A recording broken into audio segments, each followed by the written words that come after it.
Okay, hey guys, this is something I've actually never done before. I'm gonna go ahead and hit record over here too. Alright, this is something I haven't done before. So, usually when I record my podcast, by the way, I guess I should start introductions. Hi, I'm Kelly, and I'm Daniel. yeah, this is Daniel. I lost my train of thought. Okay, so I haven't done new episodes of my podcast in a while. Like, it's been like at least 2 years. Um, and or maybe whatever. It's been a while. I do have a couple waiting to be edited, but because I only have a couple, I haven't done anything with them because I'm like, I need a whole season. But this year's 2026 is my year of I'm just gonna do it. I'm just gonna release stuff, and hopefully, eventually, I'll have a rhythm. But until then, I just want to release stuff. Okay. Yeah. So, how's your 2026 going? So far, it's been great. Yeah. The person I proposed to is still wanting to be That's with me, me. and we've just had our That's me. first year anniversary. So Yeah, that's cool. That's me. By the way. yeah, it is her. Yeah, we're engaged. That's cool. So no, okay, because I've never done a video. I've never recorded my like a video element of my podcast before. Oh. Okay. Yeah, you're a guinea pig. Anyway. Oh no. But I always do it just audio. But like Tara Card, who has her podcast, she puts some of it on YouTube sometimes. Lilac basically only does her podcast on YouTube. Well, I guess it helps cross-platform. Yeah, so I'm like, okay, maybe I should do cross-platforming because I do make YouTube videos, so I might as well. Bada boom, bada bing. So we'll see how it works. And we're doing the old faithful of the recording the audio just in case I don't know what to do with this. All right, so, but the reason. True guinea pig style. Yeah, I'm Okay. all over the place. All right, but for those of you who may be new here, I guess to my channel, if you're on YouTube, or to the podcast, audio. If y'all are listening and you're new, I do have a podcast called Pick It Apart, where the idea is that I overthink things. Mm-hmm. That's pretty much the basis for Pick It Apart. The episodes that are up right now, which are on Spotify, and you can listen to them. I believe if they're on Spotify, they're also on iTunes. But I get a little confused with iTunes. I'm not great with technology. Anyway, but Which they're is the other reason why this is a guinea pig test. yeah, but they're out there. I guess a sound test, screen test. Both. Yes. Okay. All the above. So if you have listened to my podcast before, then you the idea is that I overthink things, which basically ended up me doing like a lot of movie reviews, which I love movies, I love music, I love stuff. So, but this season, this new iteration of it, I want to branch out. Like, I like doing the song reviews, I like looking at movies and stuff, but I also just want to talk about concepts and things. Reddit posts, life, whatever, anything that has a lot of thought to it. Except this is not one of those days because we are talking about a movie again. Yeah. One you kind of already talked about. But... Yeah. Okay. So that's the other thing. If you are listening to the podcast, and if you are a seasoned listener, thank you. I love that for you. I love that for me. Then we're actually going to talk about whatever happened to Baby Jane. And also, welcome back. Just throwing that out there. Welcome back. We're going to talk Not just she loves that for you, but welcome back. Yeah. Yes. We're going to talk about whatever happened to Baby Jane, which is there's a 2-part episode on Spotify that I did with Jessica. So shout out to her because we really liked the movie and we talk a lot. So it ended up being a 2-parter. I know this one's not going to be as long because I made focused questions, which I did not do the other time. But it was a labor of love, so it is what it is. Wait, so you mean I get an almost scripted interview? Yeah, scripted's not the word I would use. More like bullet points. But so yeah, we talked about whatever happened to Baby Jane. It's been one of my favorite movies since I saw it, which I guess was like in high school. I actually was Jane for Halloween once. That was really fun. It's probably like the most fun costume I've ever created on my own. I don't have that wig anymore. Anyway, but yeah. It sounds extra scary. It wasn't. It's kind of cute. I'll put a video in whatever this ends up going to. But not a video, I'll put a picture. There is a video though on my YouTube where I got ready for did my makeup for it.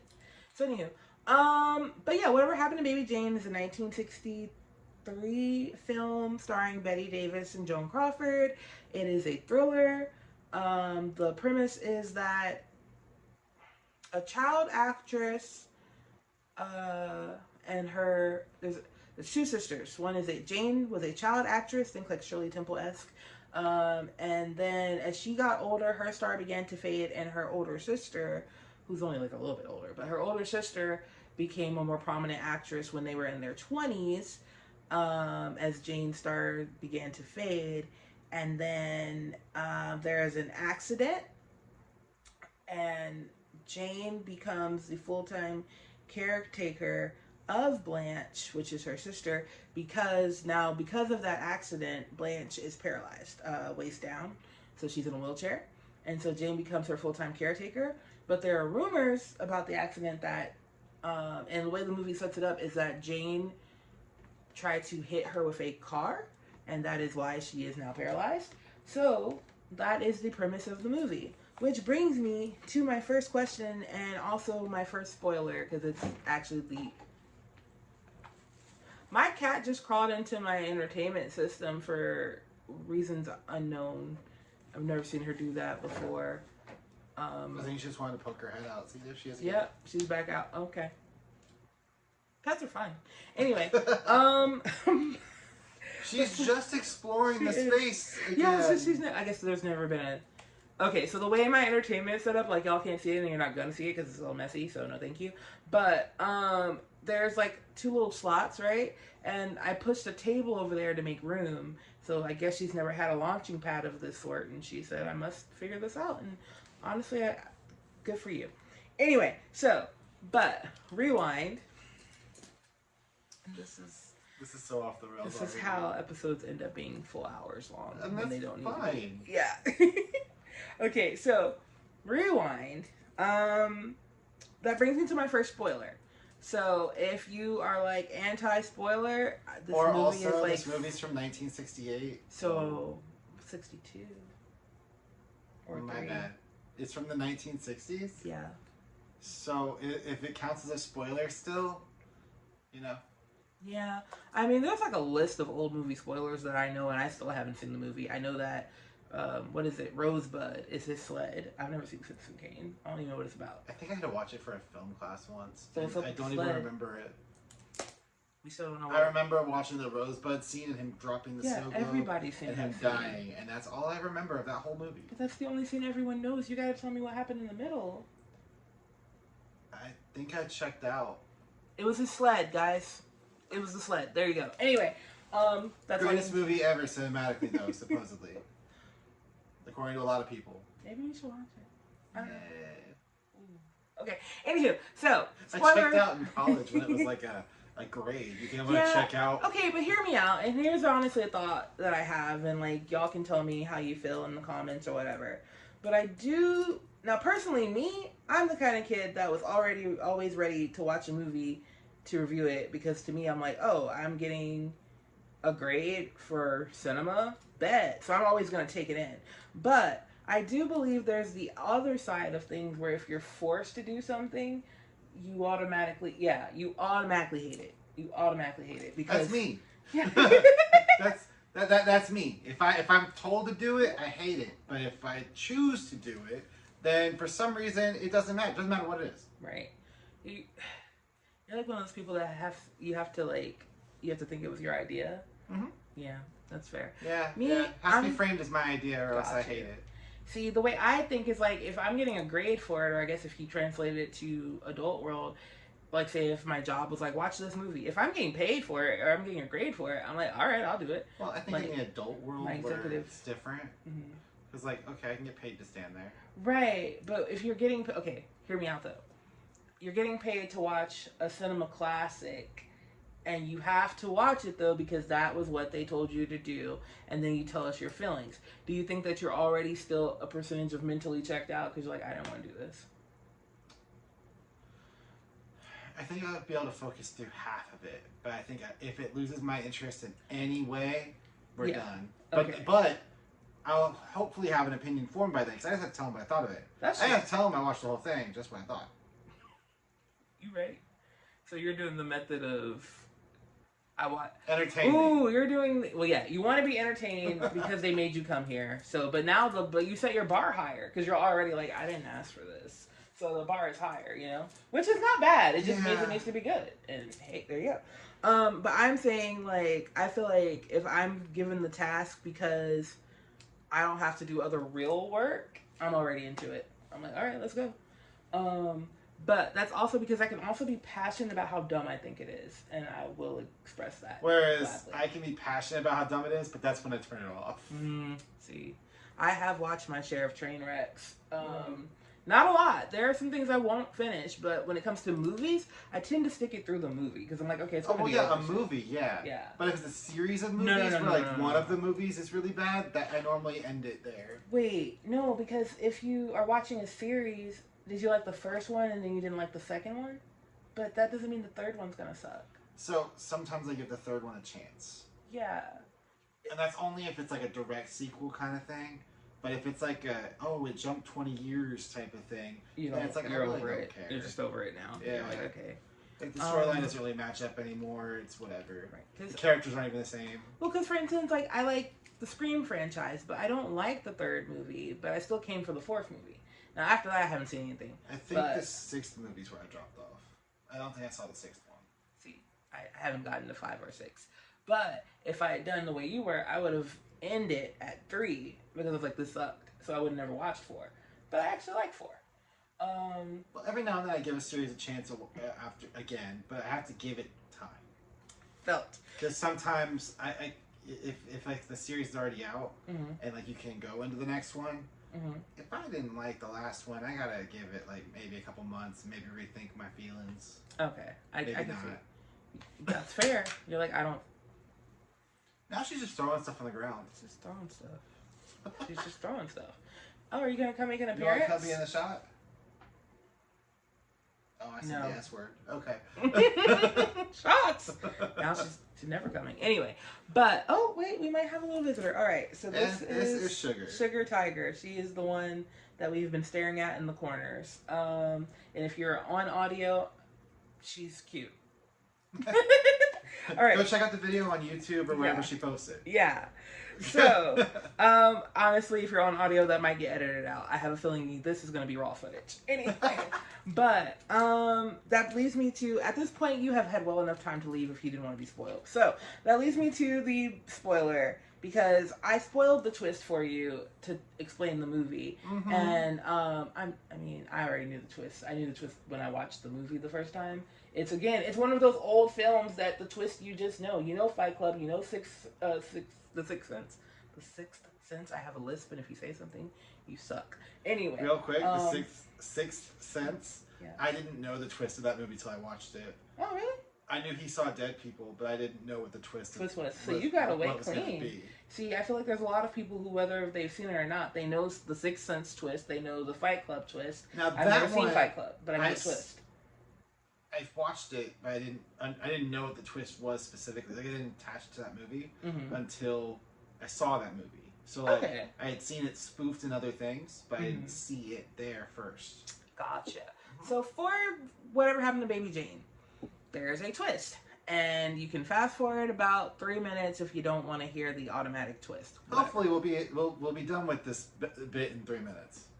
Okay, so I told you how the sisters are. I told you that Jane is the caretaker because it seems like she tried to hit Blanche with her car. Now Blanche is paralyzed. Bet. Okay, except what you find out at the very end of the movie, which is why I also don't mind sharing this spoiler, because I do feel like if you're like watching it lackadaisical, you might miss it, and you kind of need to know it, you know? Only because it's like a very small, it's a sentence, right? It's just a sentence, and if you're not fully tapped in, you're gonna miss it. So, Jane did not hit her sister with a car. Shock. Her sister did it all. So basically, if we go back, hell of an actress. Right. Anyway, so right, she's been acting for. Oh my god, keep that in mind. Anyway, but so the sisters went to a party. Jane got sloppy drunk because it's what she does. She's a depressed woman with no career ahead of her because it turns out she can't act as an adult. Woo! Yeah. So she's gone. She's also been making fun of her sister at the party because she's drunk off her butt and depressed. Okay, I don't know what to tell you. Anyway, jealousy's a thing. Jealousy's a thing, and also keep that in mind because there's a reason that she is spiraling so quickly in her 20s. But moving on. Long story short, Blanche is tired of her bull. She said, "You made fun of me all party. I hope you die." Like, and that may sound like an extreme idea, but apparently not. So, but then watch 2020. True, people snap for less. Anyway, so she tells Jane to get out of the car to go open the gates because it's one of those. It's a huge gate. So Jane gets out of the car to go open the gate. And then Blanche is like, and floors it to hit Jane. But Jane saw the car coming and was like, oh, heck no. And ran. And Blanche hit the gate. And so when she hit the gate at the momentum in which she was trying to crush her baby sister, she became paralyzed. She snapped her spine. Yep. She became paralyzed, snapped her spine, was able to get out of the car. And I don't know if she got out of the car or if she already was kind of flung out of the car because of the impact. I don't think... No, because the way that they made it seem in the dialogue of the movie was that Jane saw the crash and ran. She was drunk and scared. And Blanche was left in the wreckage. Yeah. Well, the wreckage. But not in the car, because if she was in the car, it wouldn't have made sense. It would have still made sense. No, she even said, she does say on the beach, she said, I managed to crawl to the gate, and that's where they found me. So she snapped her spine, kind of army crawled or something. And that's why it looks the opposite way. Right, because she went to the gate. Yeah. So, okay, so I missed that line of dialogue. Oh, see? So, yeah. So, long story short. Only seen this movie once. She's only seen it once. But Blanche snapped her own spine while trying to kill her sister. And then decides that they should live together? ? So... But before we get into the details of that, we're making great decisions in the 60s. Great decisions. Let's just remember so that smart, one, right? Like why we anyway. So I know I spoiled the trick for you, but do you think that changed your viewing experience, knowing that Blanche isn't innocent? Well, whether or not she's innocent is a whole other problem. For what Jane puts her through. Okay, so you were still able to hold the duality of going, dang, that's messed up. Oh, yeah, no, that's definitely messed up. Okay. Because, I mean, this is going to be probably a very spoiler-ridden video. Cause we have to give examples, right? Yeah, we're going to go. Okay, so literally one of the points that Jane does to her is she takes her pet bird and says, I'm going to go clean the cage. And then the next meal that she brings her is the bird. The very next meal. Not even like skinned or feathered or cooked. Just dead on a plate of tomatoes. And it's like, this is your meal. The presentation though. She laid it on a bed of lettuce and tomatoes. No, but that's not okay. But she also brought the cage back and said, oh, it got out. Oops. Right. It flew away. And then a couple hours later brings it for dinner and it's dead. Like, there's so many things. Oh, that's a smart point. It wasn't dinner. It was lunch. She bought it for lunch because remember what happened at dinner? It was the very next meal. You're right. Yeah, she brings it for lunch because what happens is, which is just neither here nor there, but it's a funny point. She brings it for lunch, the bird. So Blanche is like, what? I mean, yeah, what the... That's my dead bird. So she's crashing out. Actually, she totally crashes out. I don't know what you're talking about. She's crashing out. Well, no, because the real crash out comes anyway. But she was like, ah, and, she's upset. It's her bird, okay? It's really sad. It's her pet, And not only is it gross, but I'm assuming she loved that bird, even though she was giving it secondhand smoke. Anyway, but everybody was. It was the 30s. Anyway, but the next meal, Blanche never opens it because... She just had a bird on her plate, so why would she? Oh, that's right. It was like a lamb chop or something. It was perfectly fine steak or whatever. Yeah. And she eats it in front of her. In front of her because Jane takes it and eats it. Says, "There's nothing wrong with this. You're just so neurotic." Yeah, and like gaslights the out of her. Well, no. She knew she did. Well, yeah, but she was like, I don't know why you're so scared. But she didn't gaslight her in this one. She does, because she says, I don't know what you mean, Blanche. You really must be unwell. But then the very same thing. But Blanche had done something else too. Because this is the other crazy thing to me. Mm-hmm. If Blanche is so worried about Jane, mm-hmm. all of the things that Blanche does make no sense. She has a phone in her room. She finds a way not to use that to call for help until it doesn't even think to call for help until it's ripped out. Then, oh my god. Yeah, exactly. If she's so worried about this problem, then the next thing she does is she writes a note to the neighbor and tries to throw it out the window and it doesn't make it. Then the next thing she does is she throws herself down the stairs. She just keeps getting more desperate and not any smarter. Is really what's happening. Because but back just the point. So the first meal was the bird. The second meal was perfectly fine, but she never opened it. Oh, don't do that to me right now. Low power mode. Oh, okay. I can pause. 1 second. Okay, so that's recording again. And is that record? No. That's recording again. Okay, we're good. We're back. All right, so what was I saying? After a short break. Oh, excuse me. So the second time she doesn't eat the meal because she's scared. The third time she opens it, but that's after Blanche said, Jane said, we got rats in the cellar, don't you? So guess what was in the tray? It was a dead rat. It's a dead rat. On a bed of tomatoes. On a bed of tomatoes. Because this woman, for some reason, really loves tomatoes. She loves and they are on every plate.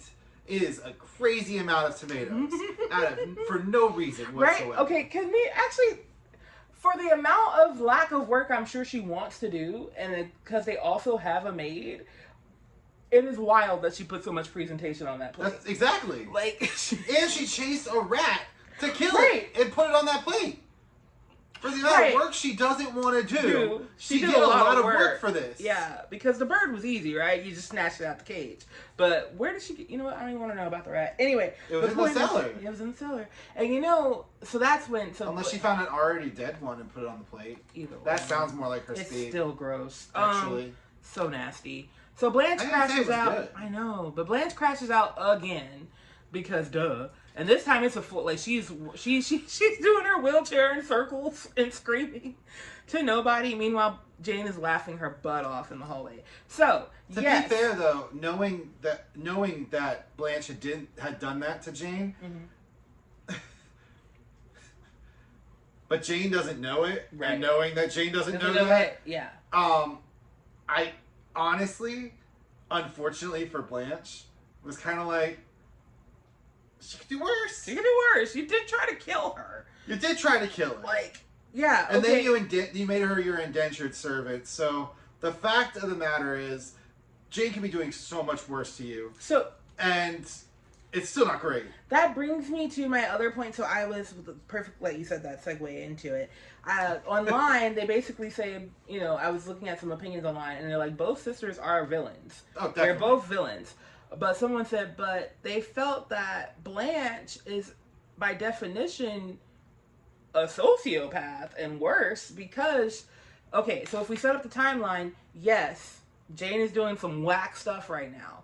But Blanche has made the conscious decision every day since that accident to A, make her sister believe it was her fault, B, use her sister as her servant, C, be abused by her insane sister who is getting worse mentally and still doing nothing about it because technically... Again, she had the phone in her room the whole time. Blanche has the power in the house until she basically annoys her to the point where she doesn't. Until she starts snapping. Right. But, so that's my question. So I have a couple... So one, there's a 20-year difference between when the accident happened and when we see them again.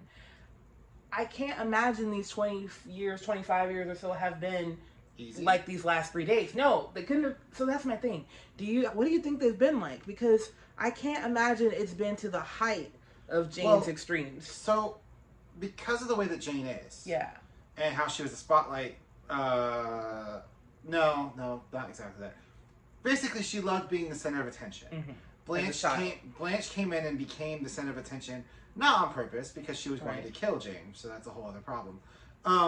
But true.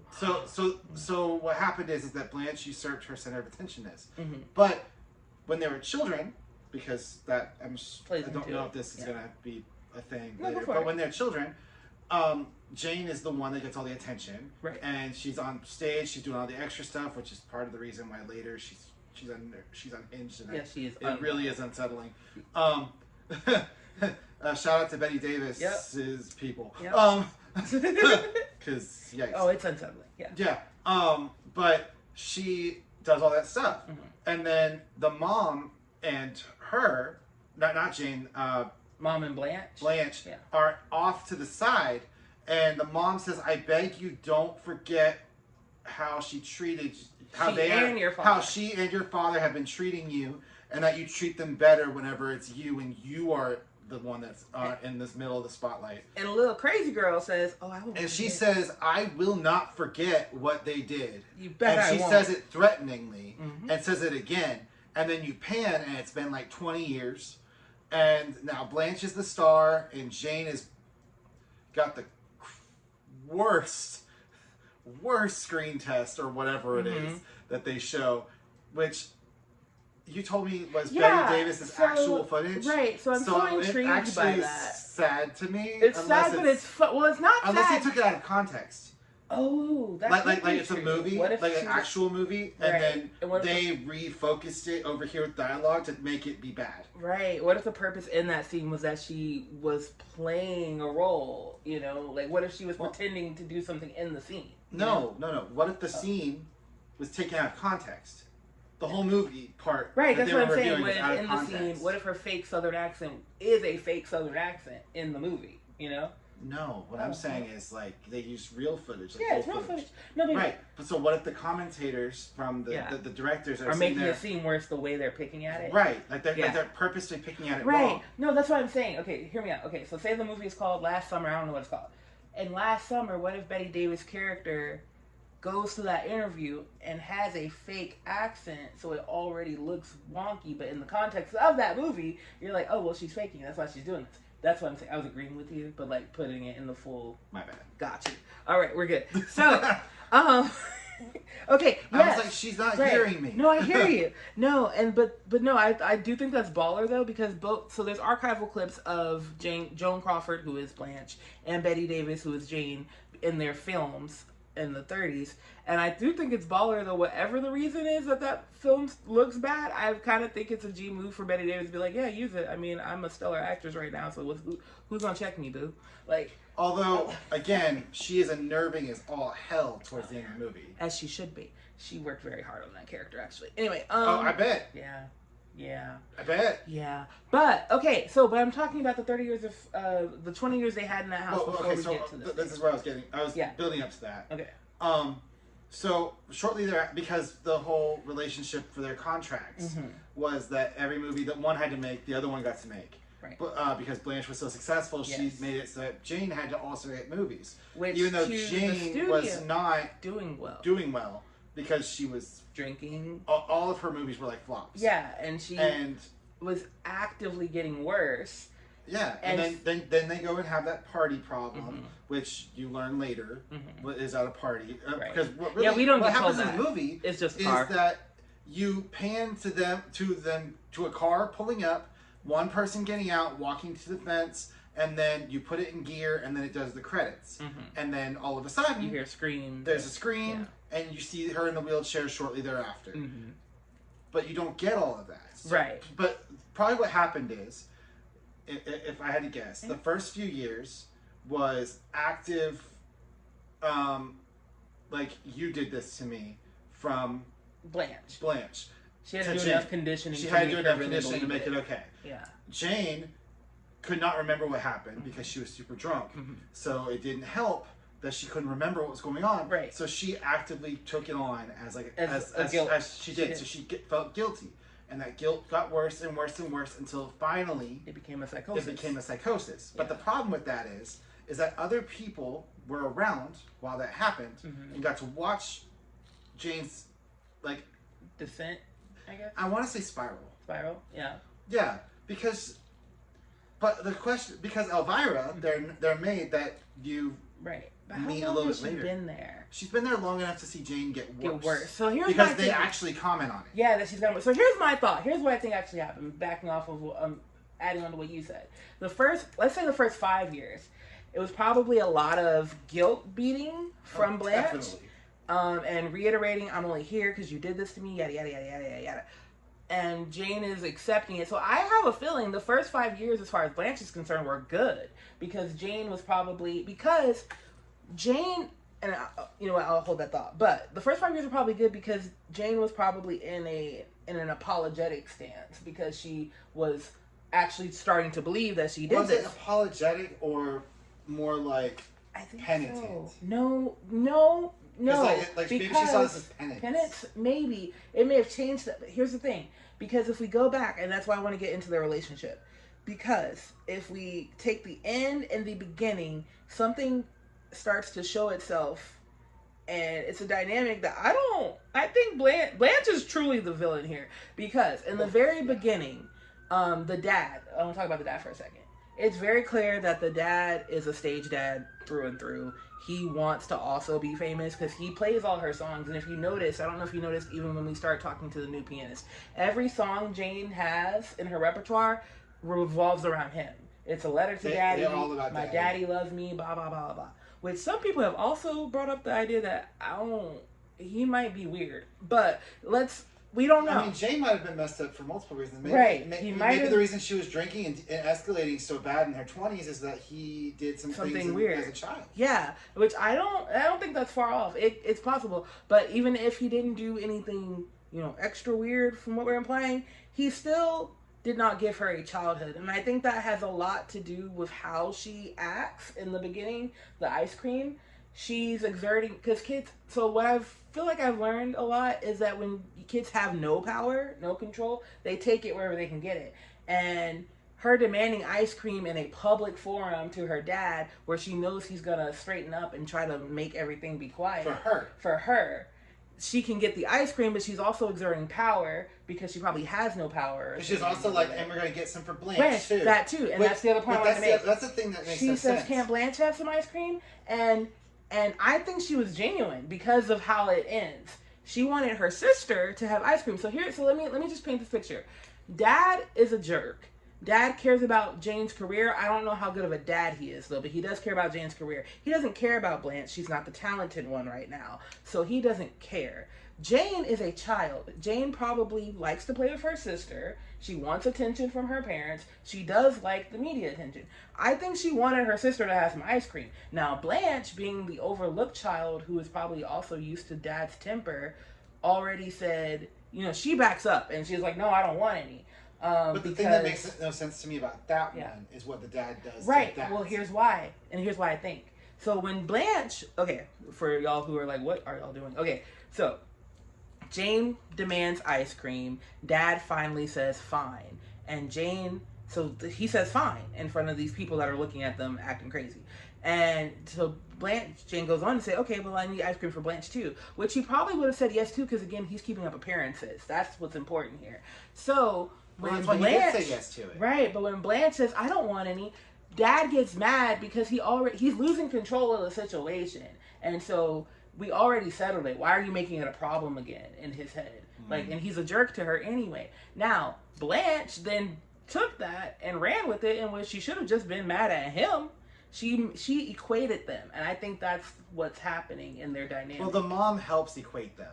Right. Not on purpose. Not on purpose. Because the mom says, I hope you won't forget what they've done for you. Because she tries to say, forgive them. Yeah. What they don't know what they're doing. Right. And the truth is, Jane is an 8-year-old. She doesn't know what she's doing. No. Dad does. Dad does. And the mom tries to steer them both away from it. Right. And that was a mistake. No, because I guess if you think about it cinematically, Blanche walks off screen away from her, so away from conscience and reason, which is what the mom would be in this scenario. Yes, the mom was the voice of reason. Blanche she negated walked away reason. on purpose. Yeah. So when we get back to when they're in their 20s, that whole contract idea sounds generous to people Blanche talks to. Because Blanche says, oh, I'll never forget what my sister did back in the day when she was a big star. I want her to make a movie every time I make a movie. Oh, they actually do make a point yeah, of he says they say that specifically. Yeah, exactly. So you know that she's already she said it.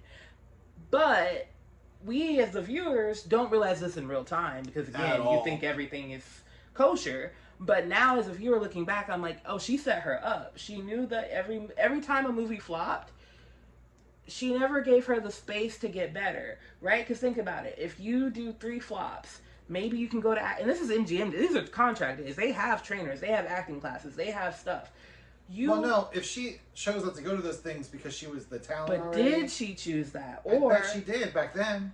She could have. We really she was already she was already not sober, and they already said that she had a problem. But she's already probably not sober and staying sober because she's already tanking by that time. By the time that year, when we come in, they've been doing this long enough for Blanche to build a career, which means for the last, say, 5 years or so, at that time, she has been steady declining and Blanche has been rising, and she's probably not, and she's probably covertly pushing it in her face. But Blanche is classy and smart enough to know how to put it in her face where it doesn't seem like she put it in her face.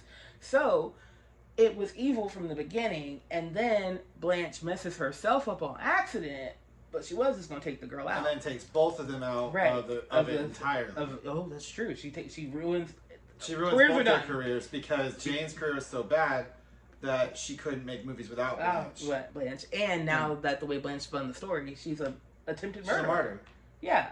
So what I'm saying is she never goes to jail. No, she didn't go to jail because that's another part. That's another part that makes Blanche, everything she does that seems to be helpful is so conniving because she said she talked to the studios. So that means she begged, please don't arrest my sister, my sweet sister. She didn't know what she was doing. And all of that is true, except it's not true.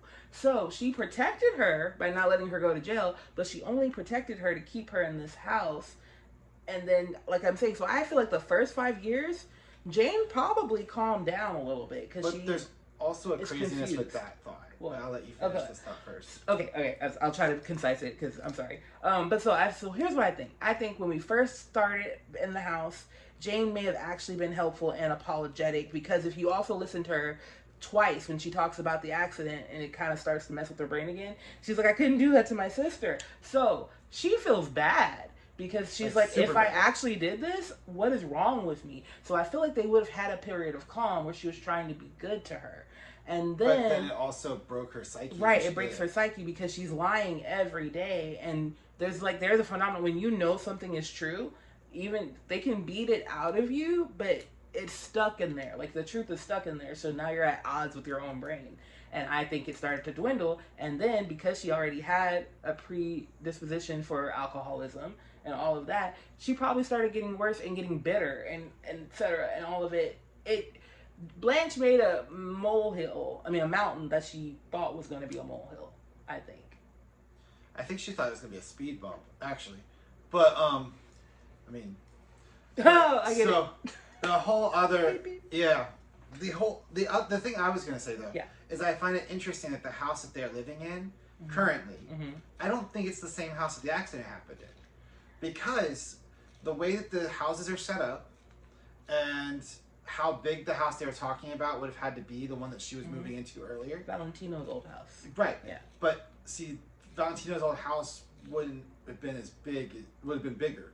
The house looks kind of big. It looks big. But also, with the way that the driveway is shaped and stuff, I don't think it would have had that big gate.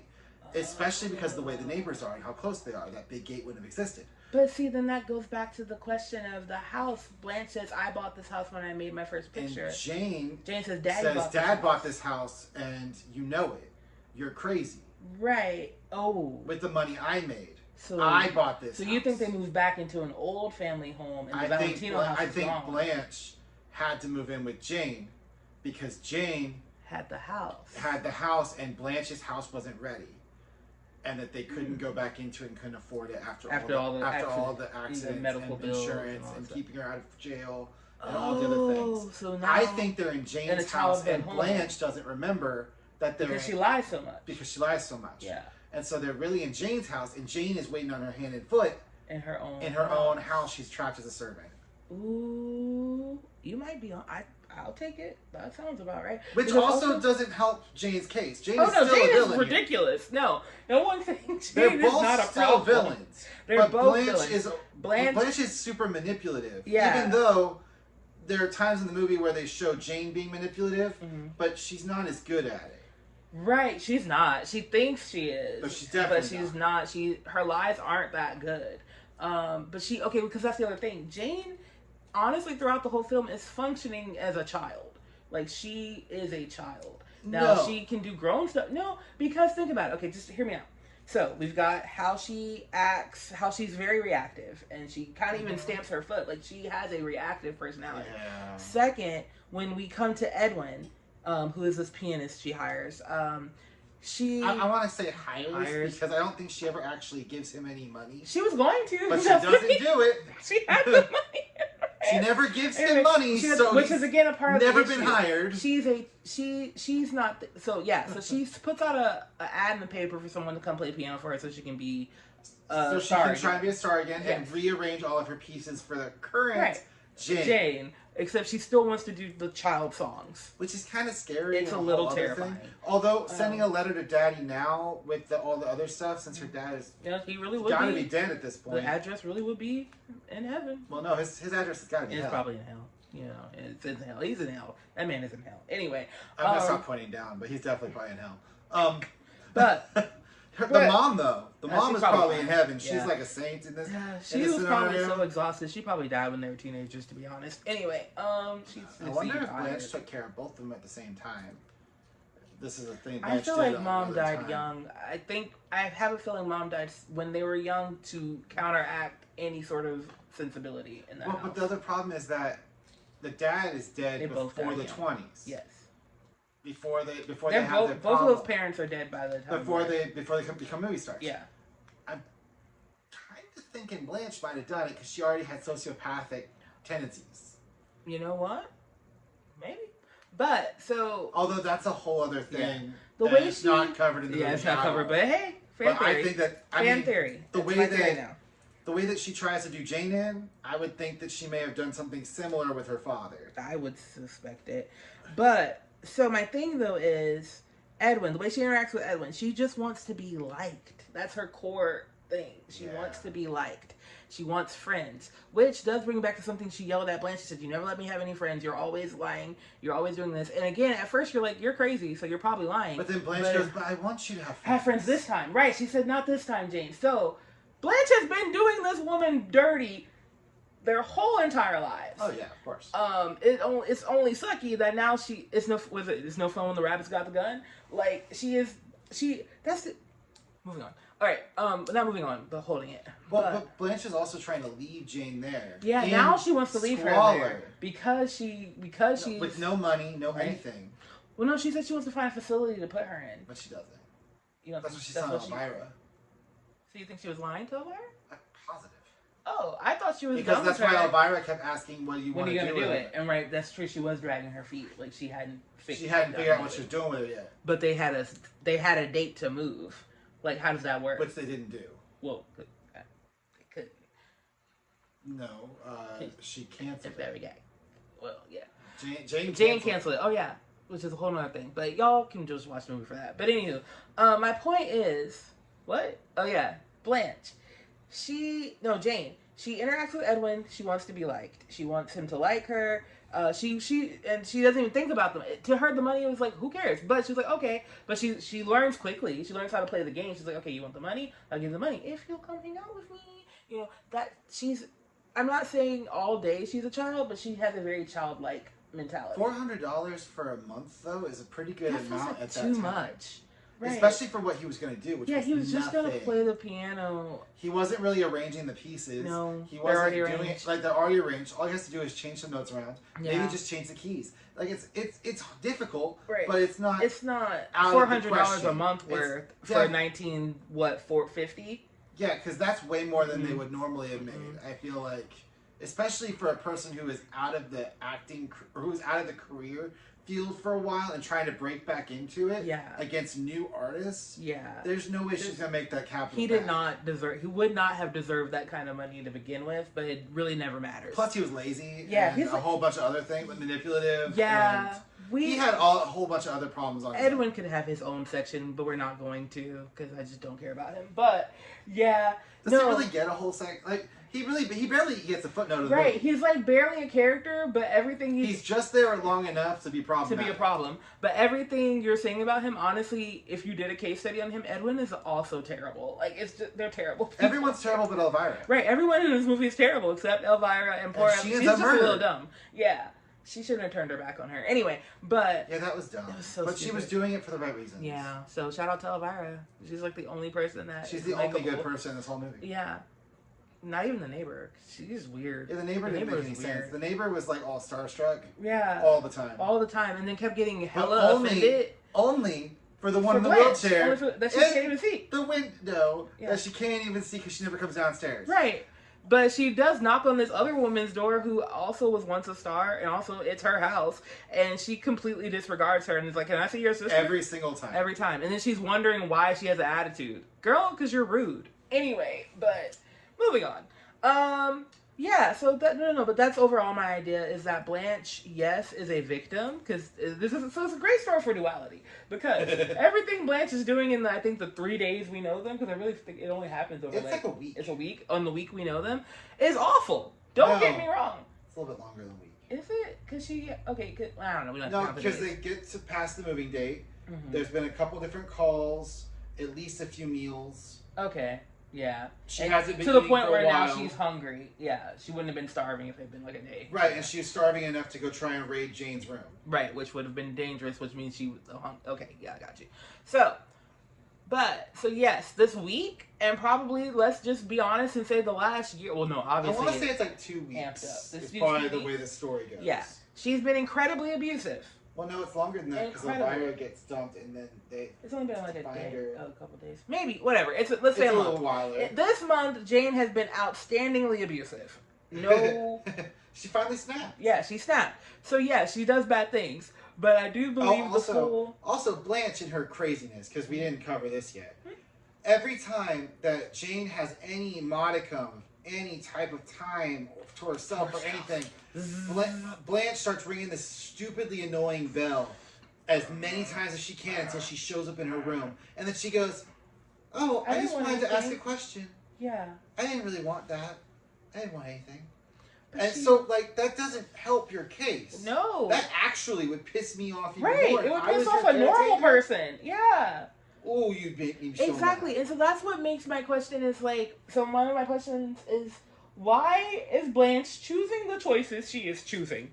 This because why is her room choices? Right? Because first of all, the fact that you have to remember that before we get to this point of complete psychotic breakdown, Blanche technically, at least for the first few years of this issue, should have had the power, because she's the one that's keeping her out of jail. She is the one that would have had any real money. Oh, I think I know why her room's upstairs. Because that's where you're going with that, right? How did she get her room upstairs? Why didn't she not? You know why her room's upstairs? Why? Because it's more work for Jane. You dirty bitch. Jane has to go farther to help her every time. So she even set the house in a way that's favorable to her. If it's not the consequences of my own actions. Mm-hmm. So if she was on the ground floor, she could have got away. Right, she could have just rolled out. She could go outside. But she put herself upstairs because it made it worse for Jane. This dummy. They don't ever say that in the film. They don't say it, but the way that people work, for some reason, in my experience, is if you're going to make someone do something, then you don't make it easy. Because if you make it easy, then where's the fun in that? So really, especially if you're already vindictive against them, you definitely don't make it easy. Right?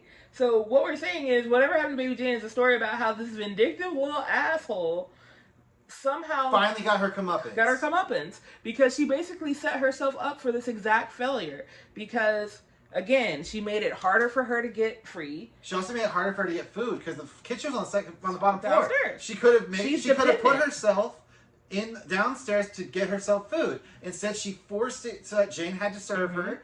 Jane had to come get her. Jane had to probably wipe her ass. Jane had to do all these things. She has become completely dependent on her. Jane, which is a terrible idea whenever you're doing it on purpose. Right. You're doing it on purpose. You're trying to drive her insane. And she's not well. And at no point... But actually she is well. Because if you think about it, doctors have come to the house and evaluated both of them. So the snap is new. She has been maybe deteriorated. But she hasn't... Because she started drinking more. So whatever... Right. Okay. Oh my gosh. Eureka. So really, we probably lived a peaceful 20 years or 18 years. Then, not peaceful. I'm not saying they were besties. But I'm saying they probably had a more... No, because Jane's attitude problem, that is not new. Although she did say, you mean all this time? That's another issue. I mean, not an issue, but to me, I'm like, girl, no. At the end of the movie, when Blanche tells her the truth and tells her that you didn't do it, Jane, you know, she tells her that also she's dying on the beach. So she's at least dying in a great spot. She gets it's to hear lovely. the waves Feel roll. water. She's lying in the sand, getting a nice suntan, sort of.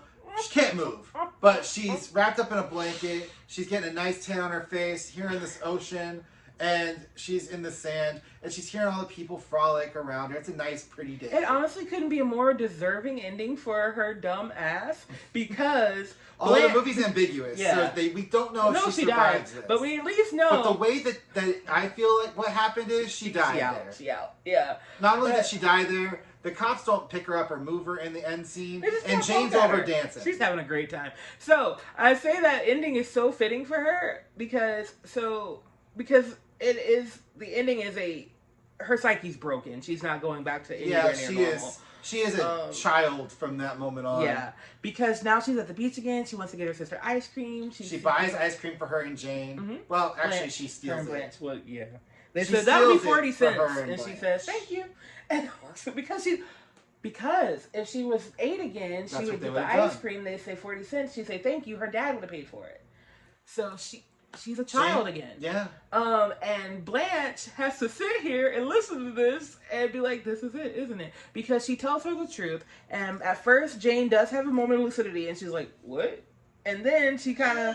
It's not really a moment. No, she's more like... She has like a second where she breaks again. Yeah. Where she becomes an old lady again. Yeah. And then she goes right back to being a child again. Yeah, but she goes, all this time we could have been friends. And I'm like, girl, in what universe? She tried to kill you.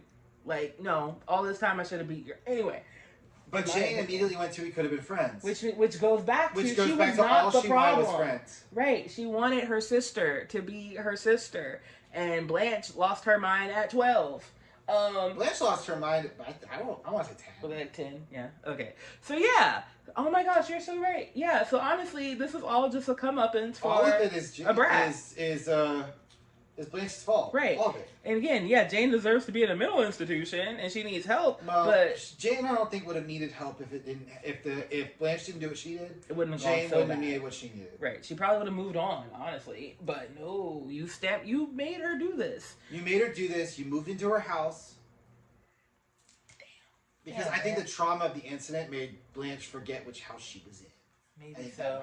Because it is confusing, that whole house conversation. Because there's no way that they took the gate. I mean, they could take the gate off. They could have taken the gate off, but the way the house is set up, it just doesn't look like it doesn't look like it's the same house. Yeah, that could also be a production error. They could have just not thought it through.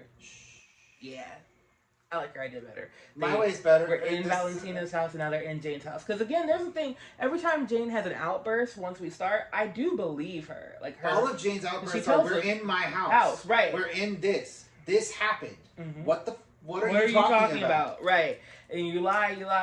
So you lie all the time, Blanche. So I think it's literally a thing Jane says. Yes, and I feel like as a watcher, it looks the other way if you're watching it, right? Because you don't know what's going on. Yeah. But once you know what's going on and you flip it to the other side, she probably is lying. Blanche lies the whole movie. Yeah, she's a liar. She even lies to try and get Jane. Well, no, because Jane has snapped by that point. No, she needed to call people. Yeah, but she failed. Well, that's because she's also stupid. The other thing is, everyone that tries to get help in this house, for some reason, when they get help in this house, all of a sudden they move like a snail. They move so slow every time there's a rescue mission. But whenever you go to, but then you like smash cut to Jane. Jane is driving normal speed. She's not even speeding. Right. She's just chilling. And then she gets home, and then she's able to catch whoever in the act. Right. Doesn't matter what it is. Every time. Elvira, Blanche, or Blanche. It doesn't matter which one's in the act of whatever craziness they're doing. She gets there just in time to stop it, which is insane to me. Because no matter where she had to go in town, she's not in the center of town. They're in the suburbs. She's just like, la, la, la. Right, she's chilling. They're in the suburbs. Yes, they're in the suburbs, and she is not urgent. So she's got to drive at least 15 minutes to go wherever she's going. Mm-hmm. So you're telling me in the 15 minutes she was gone back and forth, so that's 30 minutes, mind you. It took you that long to get up out of your chair to scribble a note, go to the window, and toss it out the window for Blanche. No. It didn't take you 30 minutes to do that. Right. Why did it take you 30 minutes to type that letter? Also, you could have wrote the letter. You had a pen. Oh, that's right. She typewrited it. You're right. Yeah. So it might have taken her 30 minutes to typewrite it. Because she's extra. She had a pen. You know how I know she had a pen? Because she took it out and she signed it and she wrote, under no circumstances tell my sister about the contents of this note. Which, by the way, is the dumbest thing you're going to do if you're going to throw it out the window and hope that your sister does not find it. And the fact that she threw it at the last minute. The very last minute. Like, she pulled into the driveway and she still threw it at the same time. What is wrong with you? And save it for the next time she leaves. And the lady was outside gardening, so before she had her letter complete, she was gonna be like, "Hey, I need your help." No, she tried that. Hey, I need your help with my JT voice. Right, it was help. And then Jane just is being a normal person, walks up and is like, "What's this?" and picks it up off the ground, and then her dumb had scrolled that shit on the bottom. Right. And then her dumb self still tries to lie. And act like she's normal. She never did anything. Like, nothing happened. Yeah, she, pulls up to a little, table. She's playing solitaire. And she's like, no, she's writing. It was solitaire? No, it was solitaire. She pulled the cards out. It was like one of those She's doing something stupid that she can do by herself that's innocuous. Right. And it's very obviously you're not acting natural because I already caught you. And, Jane comes up and she's just like, "Oh, how was your day, dear? Shut up. We don't talk. We don't talk. Come on." Every time Jane tries to be normal, Blanche finds a way to make it not happen. Right. And literally minding her business. Girl. Jane goes downstairs before she hires the accompanist idiot guy. He was so stupid. He's so dumb. They get him to come downstairs. She goes downstairs and she starts singing off key. And it's scary. It's weird. Because she's having her psychotic break while this is happening. Yeah.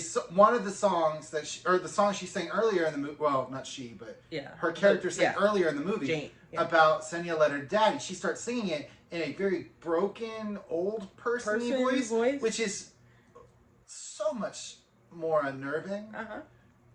And then she did her makeup and stuff that way. Yeah.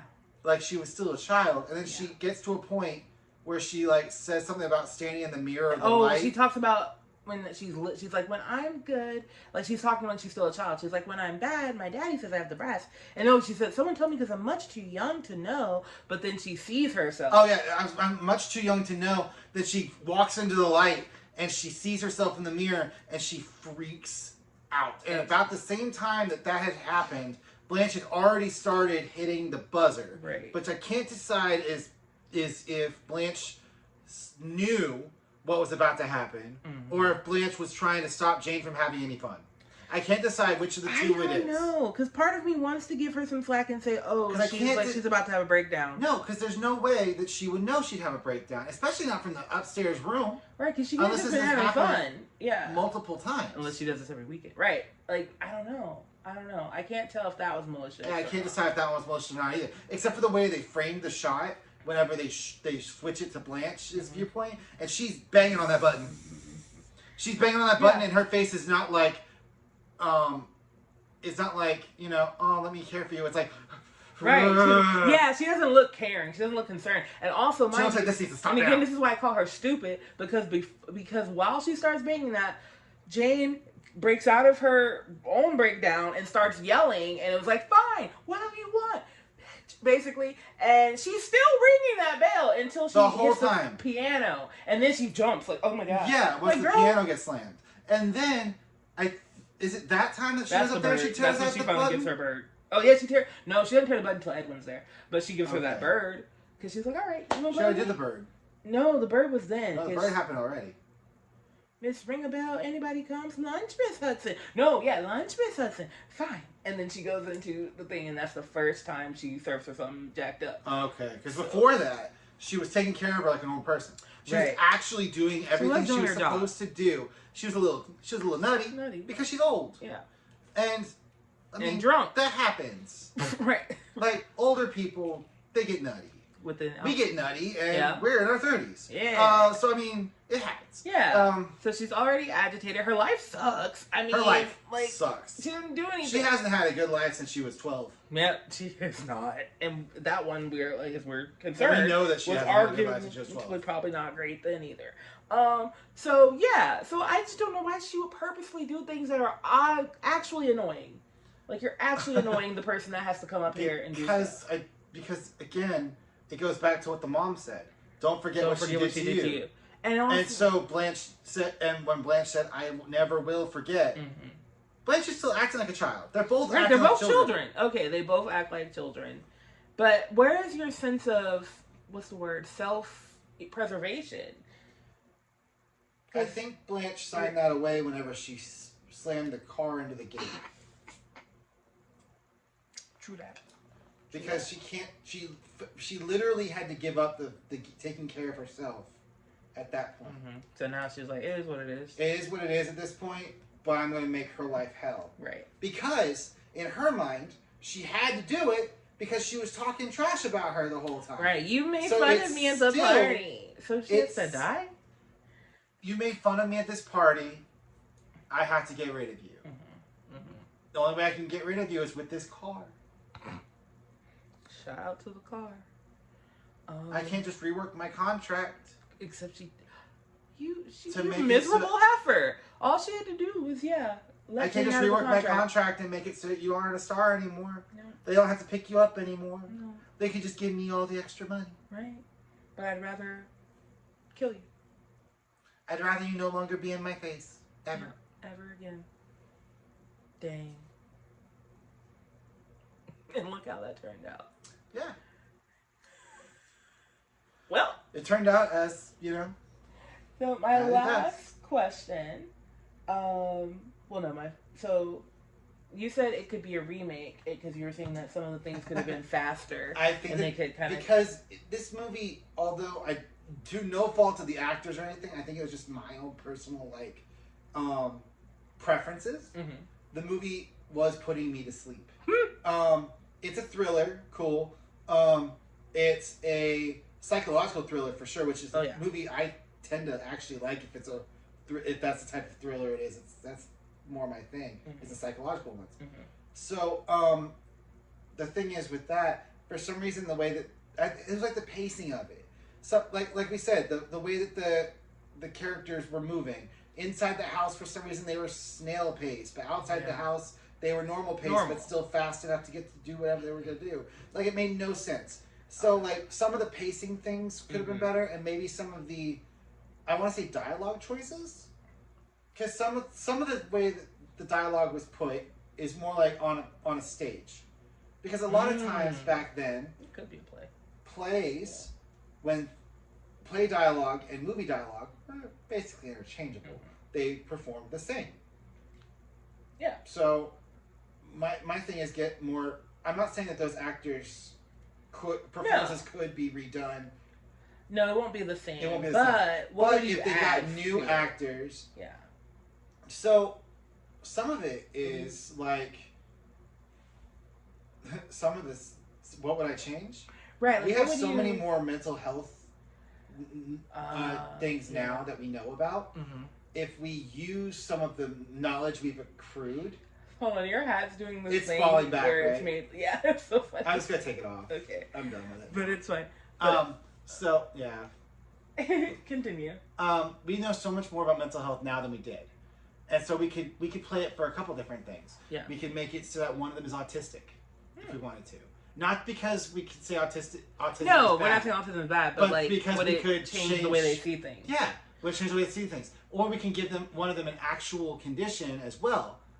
We know so much more about sociopaths, psychopaths, schizophrenia, all that fun stuff. Not really fun, but fun stuff. We know about all of that stuff now.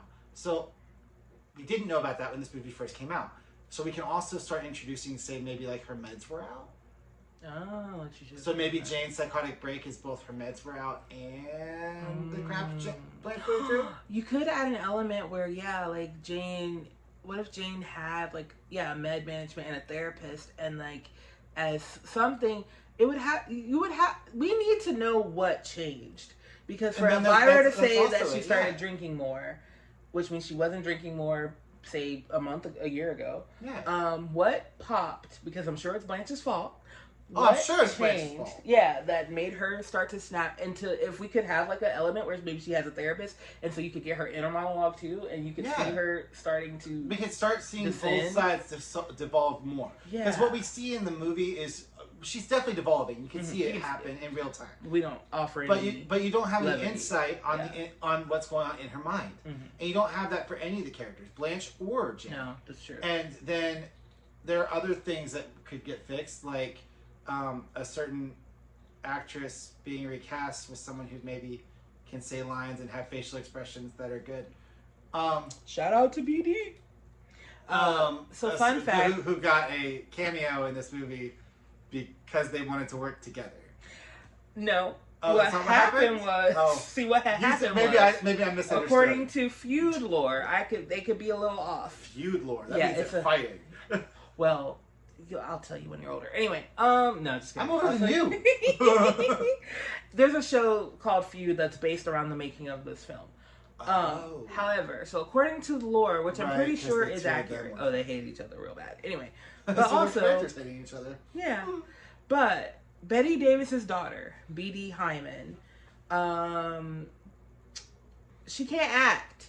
But she wasn't supposed to be in the film to begin with. She was just coming to set with her mom. She's a teenager. She ain't got nothing else to do.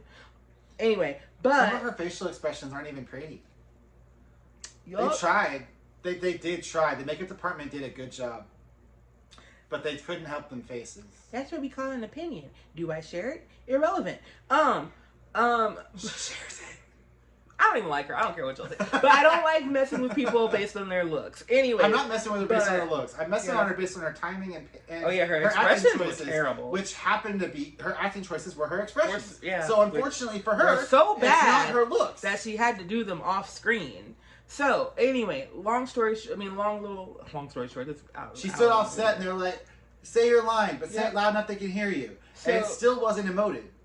No, she can't emote. So, BD is Betty Davis's daughter. She was a teenager. She was on set. They ended up firing who was supposed to be the teenage neighbor because she was really hot. And, like, people started talking about, what if we reform the story where it follows the hot neighbor looking at the whole, like, they really wanted to play this story out from the eyes of the hot neighbor. So what you're saying is that they wanted to bang the hot neighbor. Right. And so both Betty and Jane, they wanted the hot neighbor's daughter. The daughter was supposed to be hot, and she was going to see the whole crime happen, which...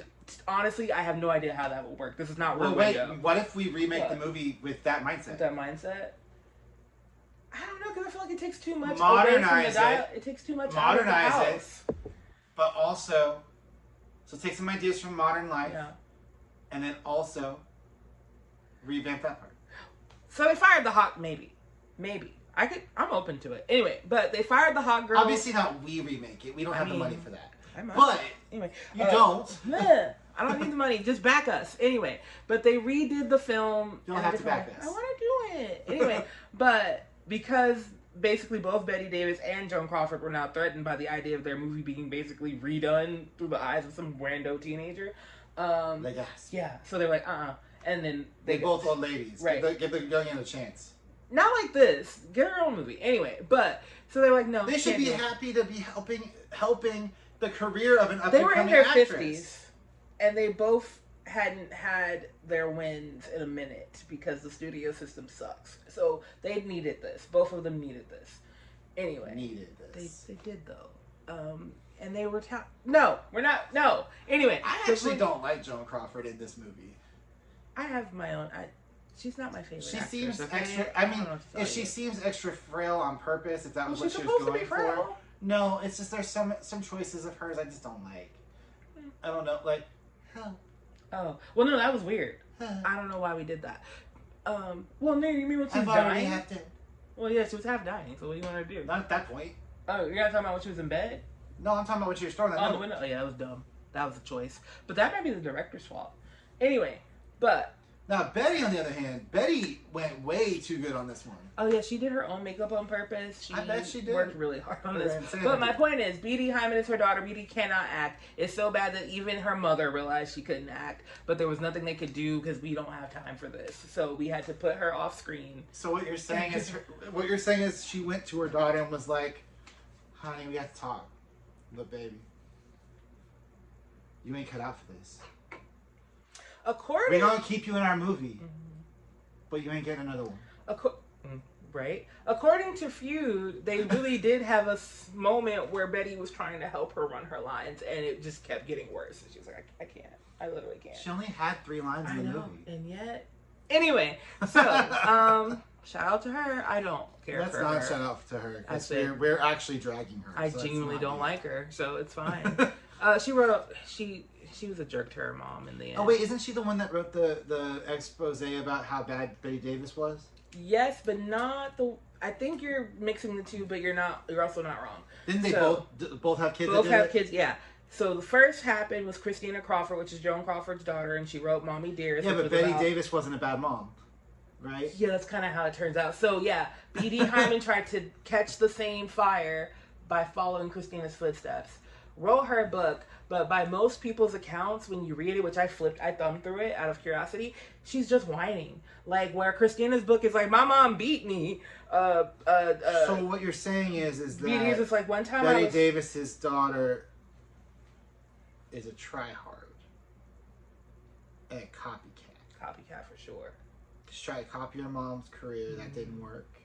And then she tried to copy Joan Crawford's daughter's career. Books. Yeah, that was a bad idea. That also didn't work. It didn't work. Actually, it worked so badly that she got kicked out of the... See, because the thing is, Christina's book came after her mom was dead. And Christina was already written out of the will anyway. So she was like, okay, who cares then? Meanwhile, I guess you could say at least BD did it while her mom was alive. But... why also, would you did it while this? while your mother was alive. And again, by all accounts and by comparison, her book is nowhere near as salacious. Literally, there's one part where she's like, I had a cold, and my son had a cold, and my mom kept calling us trying to give us remedies. Girl, shut up. That sounds like a great mom. Yeah, I think she was trying to paint the picture that she's overbearing. But she was trying to help. Yeah. And also, Betty Davis was a singer, kind of, right? Or was she just an actress? Sings-ish. Mostly actress, but yeah. Okay, because I was about to say the scary singing was not helpful. No, she sings. But I couldn't decide if she did that on purpose or if it was just It's definitely on purpose, but it's not like, I don't think she's known. Well, okay, so she would know throat remedies. Yeah, because she's also, she's stage 2. So yeah, she knows about... why would you not take those advice? Because I'm a brat, alright? BD is a lot of things, and she's very annoying. I'm sorry. I don't know what to tell you. Anyway, but... As we drag her for 3 more minutes. I just don't like the woman. Anyway, because it also feels disrespectful on the heels of Christina's book, which is about real shit, to be like, and then one time my mommy wouldn't give me the wedding I wanted. Like, girl, we don't care. And that's basically how public received it. They were like, girl, we don't care. Didn't she also try to give you an acting career? I mean, she brought you to set when she didn't have to. Yeah, because she needed to be babysat. I mean, she brought her to set so she wouldn't get in trouble. Which didn't really work. She ended up getting married young. It was a whole thing. Anyway, but the point is, she's a brat. I'm sorry, I don't know what to tell you. She got cut out of the will. Betty Davis's son, who is actually her stepson, he is the executor of her estate to this day. And they're both still alive, both children. But anyway, she don't get nothing. Matter of fact, she fumbled the bag so hard that before she wrote this dumb little book, her mom was paying for private school for her children and was also helping bankroll their family. And they got cut off immediately. How can you fumble a bag that hard? Also, anyway. Real quick, if your mom is doing all of that, how is she a bad mom? Because. No. She's doing all of that, and she's trying to care for you and give you remedies and all this other stuff. She's not being a bad parent. Well, I don't like her. So why would you write a book about how bad she is? Because unless you are insane. I think she... Or unless you have mommy issues. I mean, mommy issues. I'm sure Betty Davis wasn't perfect. I'm not saying she was perfect. I'm just saying she didn't do anything to deserve this. She's definitely showing more care than someone who deserves a book written about them. Right. I agree. Like it sounded like in a negative light, right. A positive light book, whatever. Yeah, but even from even BD's own writing, which again I only skimmed it, but there's enough in there.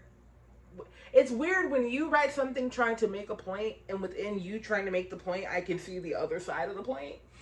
Like that's not good.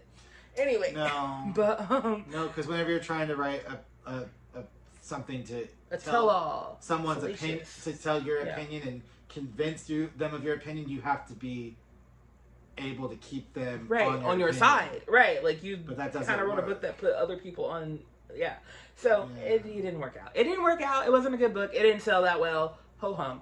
Anyway, but you bought a copy. Oh, I did not. I saw it at the library. Okay, I'm not cool. buying So anyway, but shout out to Christina Crawford though, mommy dearest. Anyway, so that's Baby Jane. And honestly, if there were a remake, I also think either Edwin character doesn't need to happen, or there needs to be something different. He needs to be recharacterized. He doesn't just need money. Yeah, I feel like he should be there for more than money at this point, because he's really not there for anything else. Right. And the money aspect is great, except for she's not good for it. She's not. Yeah. You mean because she's not mentally stable? Because it's like she has the money. No, but she's not mentally stable. Right, so she's not gonna. Yeah, she's not good for the money. And he should be more discerning than that. Just to be honest, because what he was he was lazy, desperate, and dumb. Yeah, and it wasn't good. And in fact, as the main male character of this movie, it is not good. It's not. It's not a good life. Also, he's not a good life, because he's definitely one of those people that refuses to get a normal job because they think that they're special.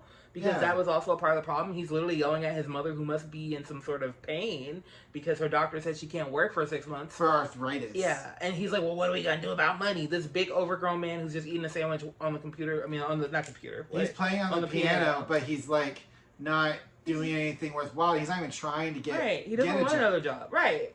Which, to be fair, or maybe that's the other thing. Maybe he can't do a real job. Because if we modernize it, he can't do a real job because he has whatever his health problems are. Right. Like, we can give him legitimacy. Yeah. But right now, what we have is lazy. Right. Just because. And he's rude to his mom. So I think he's lazy and rude. So yeah, I think the whole point of him is that he is also a trash person, but because he really didn't do anything good. Even his interactions with Jane, he's very flippant. And he's very condescending. Yeah, he's super condescending. He's kind of disrespectful. He walks around her house while she's not in the room, like he owns the place, like he's just poking at stuff. And this is his first time here. And also something else he rubbed me the wrong way. It's just he's like, have you never been outside, bro? Right. It's like he's never been outside. Like you go outside and go into someone's house and you choose to look around it the first time. You don't do that. Yeah. You at least wait till the second or third visit. Yeah. That's when you start looking around the house. But his whole characterization, he's rude. And like they even did, because like, you know, she has a plate of hors d'oeuvres, right? And she's like, oh, and he just takes the whole plate like it's his lunch plate. Like, sir, what? Like, he's very self-centered. But that's, like we said, Edwin is a whole... Edwin is not in the movie long enough to matter. Right. But he is in the movie long enough to unfortunately matter. He makes an unfortunate impression. He's there for just... the right amount of time. I guess he went and told the police, but then when the police scanner gives it, I don't think he ever made that call. I think he was too drunk to figure it out. He didn't tell the police. He ran out to do it. No, he ran out of the house to get away from her. He did try to get the phone. Remember? He was trying to get into the phone booth, but I don't think he ever did it. Like he's running in the street or whatever. But I don't think he ever did it because the police scanner is like, oh, somebody saw the car. They never said, someone said, no, I literally saw her half-dead sister in the house. Like, that never happened. And the person that saw the car was the neighbor, I think. Maybe. Yeah, so that's another trash person thing of his. Neighbor. Is that he... Oh, Edwin, sorry. Is that he goes out of his way to still not call people and call for help whenever he's the only person that could. He was heavily drunk, though. He also got away. And even Jane was like, he's going to tell. Right, she knew. He didn't. She ideally knew what should have happened. You have no reason to not call. Yeah. None. That actually does bother me. She didn't pay you. So you don't even have the... Well, she tried to when you ran, but you were scared. You literally don't even have the loyalty aspect here. No. Because she didn't pay you. for your services. She's like, this happened. You've only known her for like a day. Right? I don't like, owe her there's anything. no reason to owe her anything and not call the cops here. Call the cops. Or call somebody. Call anybody. They made it the seem newspaper. Maybe they cut a scene because they literally made it seem like that was his goal for a second, and then we never hear about it again. So. Or maybe they just didn't count his account. Oh, it just didn't come up yet. Well, then it's weird. They should have. Well, no. Like they went there, and then they investigated. It's an open investigation. The only thing they released was the car was missing, which someone else saw leaving. That's true. And they said we believe her sister is in danger. So his call could. He probably. Yeah. We just never. We just dragged him, but we did. He's still draggable. He's still draggable. Yeah, totally. He only cared in that moment, but he. But again, he should have no loyalty to this woman at all, and he doesn't. He doesn't, but he has enough loyalty to her to keep doing what he did. No, I think he has. Well, he went back. He should. If he did, he wanted money. He never should have went back. Once he found out when his mom told him the story about what happened, he wasn't trying to hear that. When that happened, that should have been the first clue not to go back. Yeah, his mom did try to warn him that apparently Jane hurt her own sister, yada yada, blah blah blah. Exactly. He did not care. He was like, I'm trying to get paid. Even though Jane didn't do it. Right. And we know that Jane didn't do it. Yeah. But we also didn't know it at this point in the movie. Yeah. The way that they did it, it's like she did it. There's no reason for him to go back there. Because even money isn't a good enough reason to go back there. It is if you're selfish. And he's clearly selfish. Yeah. Yeah. Because also, again, as we said in the beginning of this podcast, is he was already overbidding her. Like, there's no she should not have paid him that much. Like, I maybe $25 an hour, but because it's the 30s or 60s, whatever time period it is. 60s, but $25 an hour sounds reasonable for an accompanist. Right? You're just an accompanist. Or not an hour, a day or whatever. Because also, he hasn't even proven himself, by the way. It was a week. Yeah, it's a week. And he has not proven himself. We have not talked about how often she needs him to do this. We have set nothing up. So $100 a week and paid, and then... And paying 4 weeks in advance is wild. It is truly wild. And that's another reason, Jane is not with it, because she agreed to it. And she did get the money out, but she should not have done that whatsoever. But she'd already killed Edwina at that point. Or Elvira. She killed Elvira after she agreed to it, and after she got the money. No, before she got the money out. Oh, before. She kills Elvira almost... the same time Edwin's supposed to be there, which is why she's like, she doesn't let him in. I can't let you in. I can't let you in. I know y'all don't know what we're talking about anymore, but we're still talking about the same movie, and we promise. Yeah, there's just so much. It's something that come back to us as we come. Yeah, she can't let him in because she just killed. I just killed a lady, so you can't come play piano right now. Right, I can't let you in, and she cries through the door, which is when he should have left because she did not. What he does do is gets mad, feels sorry for himself, gets drunk, and comes back to her and gets brought to her house by police officers. And then she gets let in. Drunk off his butt. And she's like, okay. And but so he's a slob. I don't know what to tell you. He's definitely not a good character. No. But if they redid this movie, which they could easily do, I feel like they should put someone like Josh Gad in that role, because I think he'd give it some life. Right. And actually... And some good life. Yeah. And maybe even some humor. Yeah. But, what that is not. He just made me uncomfortable. Yeah, it wasn't great. And then like Meryl Streep could play one of them. Okay. I'd probably Jane. I think I see Meryl as more of a Jane. I can see that. And then, who would you put in her place? Jane, Meryl, Blanche. Someone that can pull off the duality of being weak, but also completely unreliable narrator. She also has to be older. Older, yeah. Well, so if we're matching to Meryl, I mean, I would say someone like... she also look like maybe sisters. Susan Sarandon-ish? Susan for Blanche? I could see... across from Meryl. Across from Meryl. Yeah? I could see it. Yeah. So like Susan Sarandon is Blanche. Meryl Streep gets to be Jane. Josh Gad as Edwin, who is whatever. Yeah, Elvira could be almost anyone, really. Anyone. But we need to do Elvira better. She cannot die in such a stupid way. when we redo it. She has to. Well, of course. She can get hit, but not because she left the weapons behind her. Please don't do that. Well, that's the other thing about older movies is that they do things like that. Yeah. Whereas in modern movies, the weapons wouldn't have been that easy. Easy, right? It would have been like she would have got hit in the head with something that was laying around, but it wasn't the same mallet. It wasn't the same mallet that she was literally just using to try and pry open that door. Yeah. And it would have been something else. It should have been a struggle.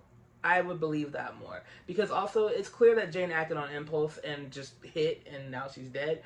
But I think it would be even more believable as if she was like, no, get out, and then pulled her. I'm saying that should I'm saying, you're right. Yeah, there wasn't any of that. But yeah, Elvira could be anyone that just can be caring, and like, honestly, they should flesh her out more because she deserves that. She was a very good character. Yeah, she was the one good character. I don't care about the neighbors. It could be anybody.